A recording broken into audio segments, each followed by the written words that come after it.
I now have the pleasure of introducing to you Mr. Ed Gillespie.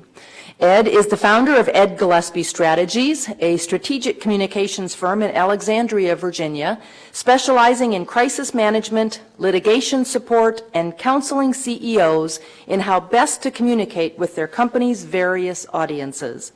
Mr. Gillespie served in the White House as counselor to President George W. Bush. As chairman of the Republican National Committee, Mr. Gillespie in 2004 was the first Republican chairman in 80 years to preside over his party's winning the White House, the U.S. House, and Senate.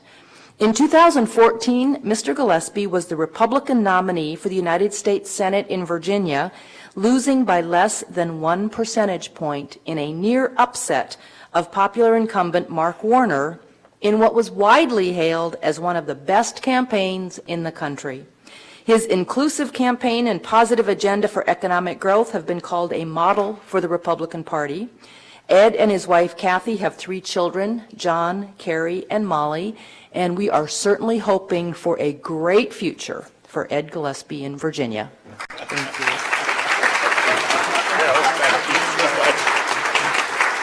Thank you all so much, Carol.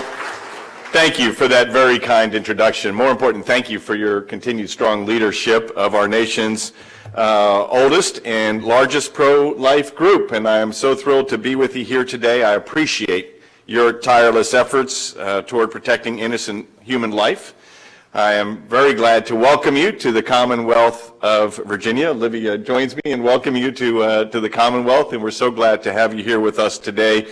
And I want to thank you for holding your meeting here. As Carol mentioned, I did run for the United States Senate in 2014, got very close, less than 1 percentage point, 0.8 of a percentage point, 8 votes per precinct. Not that anyone's counting, but I was very proud to have in that race for the United States Senate the endorsement of the National Right to Life Committee, and proud to run as a pro-life candidate. The fact is, though, we know elections come and elections go. But timeless principles and fundamental values do not. Respect for human life from conception to natural death is not just a box to be checked in a political campaign. It's a hallmark of a civil society and a compassionate culture.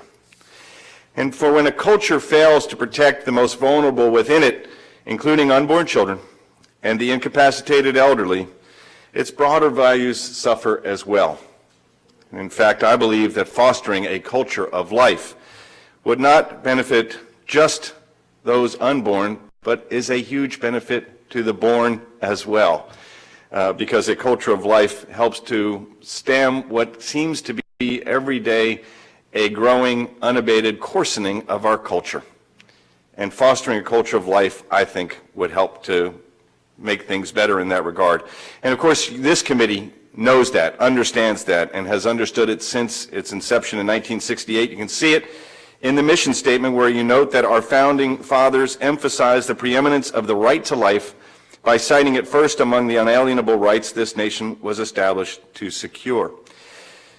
We understand that a critical moral foundation of our society, of our country, is an ongoing commitment to protecting the most vulnerable among us. As a Catholic, I went to the Catholic University of America, could not get into Northwestern. Went to the Catholic University of America, where it's cool to be pro-life, happy to say.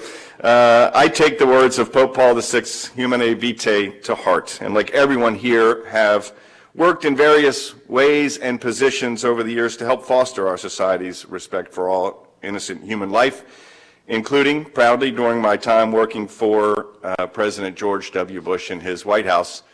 And as David Osteen and Darla and others can tell you, have stood proudly and worked closely with the National Right to Life Committee on both Capitol Hill and in the executive branch.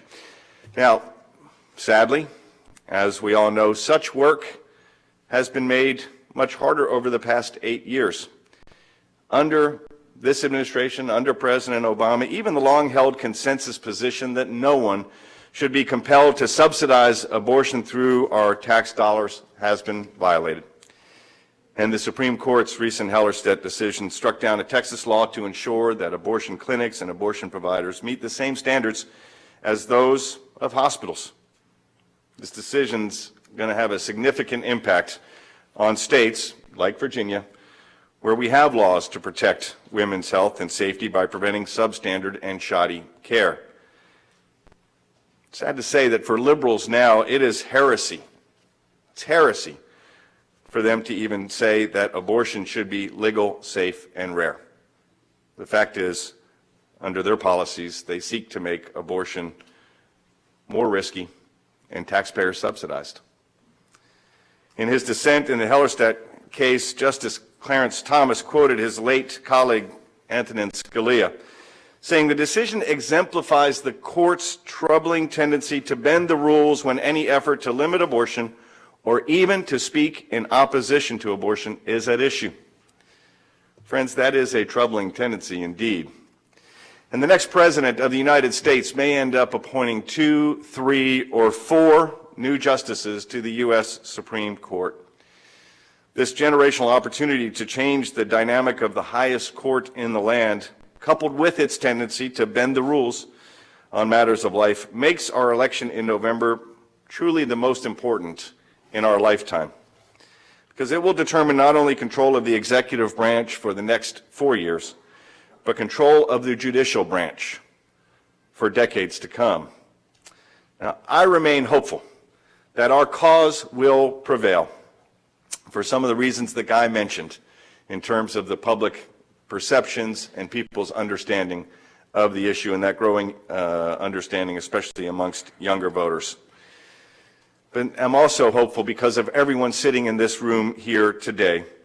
I take great comfort in the fact that the National Right to Life Committee and its members have been staunch defenders of innocent human life for nearly 5 decades. This organization has faced large obstacles in the past, and it's always risen to the challenge. I have faith that the obstacles we face today can and will be overcome, but it's going to take hard work. Now more than ever, I want to thank all of you for standing strong, proud to stand with you, in continuing the fight to protect the most vulnerable among us, the protection of innocent human life. And I want to thank you for caring not only about the unborn, but also for making sure to promote adoption, to support foster care, and showing compassion for those unwed mothers who choose life.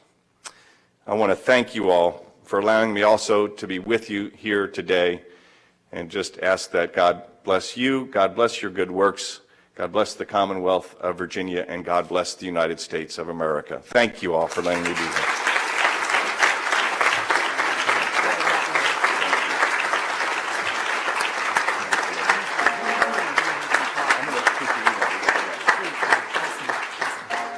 Thank you so much, Ed. Well, there'll be a title in front of your name someday, so.